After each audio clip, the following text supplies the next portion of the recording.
Hi friends, welcome to Jem kitchen. இன்றைக்கி நம்ம என்ன பார்க்க போகிறோன்னா கமகமன்னு சூப்பரான டேஸ்ட்டில் சாம்பார் எப்படி வைக்கலாம் நம்ம பார்க்கலாங்க. அதுக்கு ஒரு பாத்திரத்தில் 1 கப் துவரம்பருப்பு, 1 கப் பாசிப்பருப்பு எடுத்துக்கோங்க. ரெண்டுமே சம அளவில் எடுத்துக்கோங்க. இதுக்கு நல்ல தண்ணி ஊற்றி நல்லா 2 தடவை 3 தடவை வாஷ் பண்ணி எடுத்துக்கலாம்.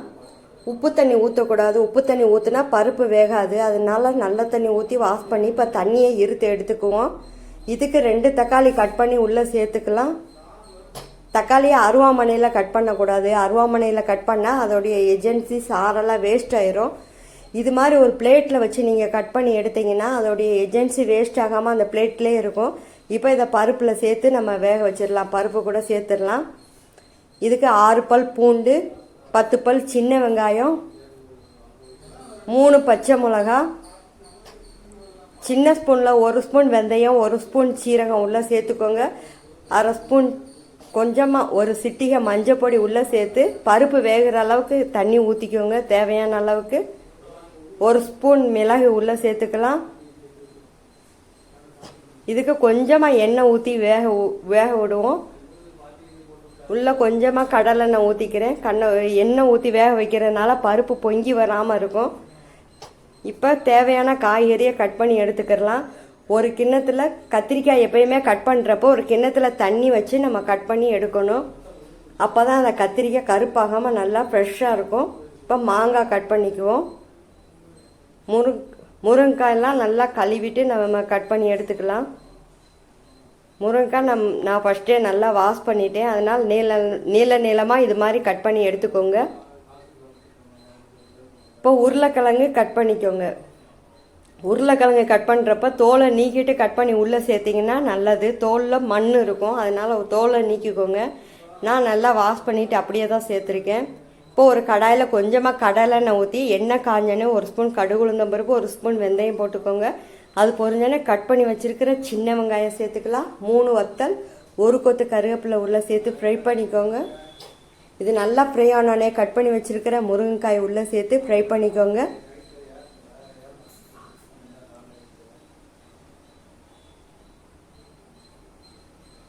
இப்போ கட் பண்ணி வச்சுருக்கிற உருளைக்கிழங்கு உள்ளே சேர்த்துக்கோங்க. மாங்காய் உள்ளே சேர்த்துக்கலாம். இதெல்லாம் சேர்த்து நல்லா ஃப்ரை பண்ணிக்கோங்க.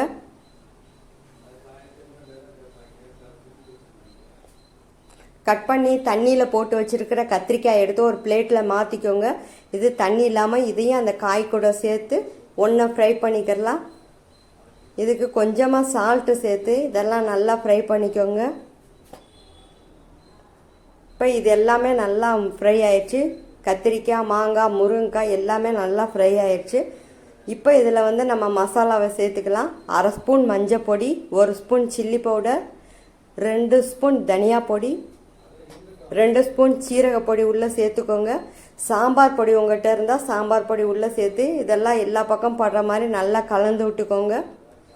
இந்த பவுடரெல்லாம் ரொம்ப வறுக்கக்கூடாது, லேசாக கலந்து விட்டால் போதும். இப்போ இது காய் வேகிற அளவுக்கு உள்ளே தண்ணி சேர்த்துக்கலாம். இப்போ காய் வேகிற அளவுக்கு தேவையான அளவுக்கு தண்ணி உள்ளே சேர்த்துக்கோங்க. 1/4 ஸ்பூன் பெருங்காய பொடி உள்ளே சேர்த்துக்கலாம். சேர்த்து இதெல்லாம் நல்லா கலந்து விடுங்க. இப்போ காய் வேகட்டும்.